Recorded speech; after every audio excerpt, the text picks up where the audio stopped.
Hi, and welcome to the lesson on prepositional phrases.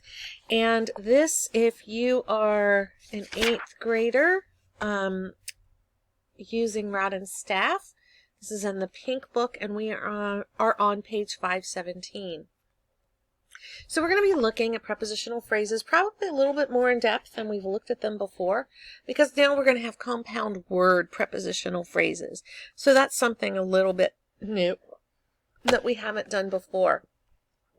So just for a review, let's take a look at the gray box, which is right at the top on page 517. And a preposition, actually this part of the sentence is my favorite. A preposition is a word that shows the relationship between its object and some other word in the sentence. A prepositional phrase includes the preposition, its object, and also adjectives that can modify the object. A prepositional phrase can be used as an adjective, adverb, or noun. So that's where it gets a little confusing. And we haven't looked at it as being used as a noun before. So to take that into consideration. And a preposition must not be confused with an adverb. And a prepositional phrase beginning with to must not be confused with an infinitive. So we have to do some checks on that to make sure that we understand that. Now, the prepositional phrases are fun in sentences because they're not a dress-up in our IEW writing, but I think they should be, because you can add a lot of prepositional phrases that provide a lot of description, just like your strong verbs and quality adjectives. So consider using prepositional phrases to add some substance to your writing. So let's take a look at the list of common prepositions, and if you have done Rod and Staff, you have done a jingle with those, and you've learned a lot of these.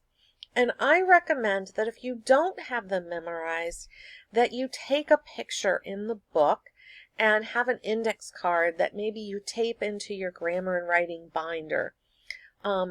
I know many of you are moving on to 9th grade next year, and you are going to be writing papers. Your grammar work is going to be a little bit more minimal than it has been in the past, and your teacher may say, you know, your prepositional phrases don't make sense here as they grade your paper. So you need to know what they are, and you need to know how to use them correctly. So make sure that you're familiar with this list. I don't know how many are on here. I know the 3rd graders learn about 49 of them. So we want to make sure that you know what prepositions are. So make sure that these are front and center in your binder. And then one of the things I said that we were adding was words or prepositions that use multiple words. So here are some of those. We've likely not used them before, or you didn't know what you were using. According to, along with, aside from, as of, because of, and the list goes on. So if you see these, they are prepositions, and you would count the whole 2 or 3 words, I don't think there's any more than 3, as the preposition that starts the prepositional phrase. So if I said, according to the great Mr. Smith, the whole prepositional phrase is what I just said, according to the great Mr. Smith. According to is the preposition, and then the and great are adjectives, and Mr. Smith is the object. So that's how you break that down. All right, so let's take a look at, if you take a look at the book, they actually jump right into diagramming, and they want you to understand that aspect. I think they assume that you know what prepositions and prepositional phrases are. Before I do that, though, let me just give you a couple of rules of thumb. I often ask my 3rd graders, how many prepositional phrases can you put in a sentence? And the answer is it's unlimited. You can put as many in a sentence as you want to. However, just like with adjectives and adverbs, make sure they are useful. and not just a running on and on and on so that you can add words to your paper. Make sure they're useful. So those are my two pieces of advice. And then my third piece of advice would be to familiarize yourself with this, the common compound prepositions, so that you know what those are if you use them in a sentence. All right, so let's take a look at some of these diagrams because I want to show you and highlight now how we're really growing with these prepositions. So just if you've never really understood how prepositional phrases are diagrammed, here we go. The common people of Israel gladly heard Jesus in spite of the leader's hostility. So let's take a look at the sentence. We want to figure out who heard. Well, the people. So there's our subject. What did the people do? They heard. Who or what did they hear? They heard Jesus. So we get our main line set. But then if we had flipped back to our common prepositions, we would find there is of. So of Israel, the preposition is going to go on the slanted line. The object of the preposition goes on the straight line. Now that is part of the adjectives that drop off of people. The and common of Israel. Who were the people? Where were the people from? So it's right off of people. Then here's an adverb, gladly heard Jesus. But now here's a prepositional phrase coming off of heard. So we have one modifying people and one modifying heard. Now here is how you diagram those compound word prepositions. In spite of goes on the slanted line, the whole thing, because it counts as the preposition. In spite of, and here's the object that's going to go on the straight line. And then here are your adjectives. So make sure that you look at your list. Make sure I see people all the time trying to diagram things that are not even close to being prepositional phrases. So make sure that you're looking at that list. All right, here's another one. Now this one is just showing two or compound objects. So let's take a look at that. The doctrines of outward nonconformity and complete non-resistance are foundational to Christian faith and practice. So first of all, we ask the question, what is foundational? Well, doctrines. What do doctrines do? They are, and then finally we have a predicate adjective here. Get your main line set first. Then we come down, we have the doctrines, and then we see that word of that we saw last time, of nonconformity and non-resistance, just like we would diagram a compound verb or a compound subject. And it was complete non-resistance and outward nonconformity. All right, and then foundational, then we have two, faith and practice. So you diagram those just like you would the compounds of other words.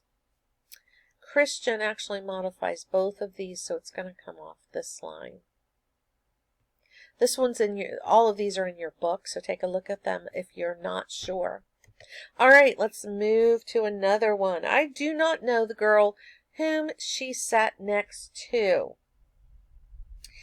Now this is one, if you remember when we have imperative sentence and I say something like take out the trash, and there's an understood you that is the subject.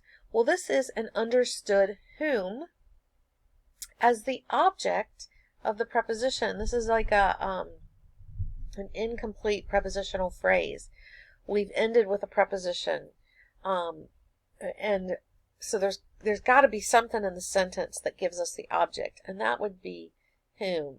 I do not know the girl whom she sat next to, and whom is going to be the understood object.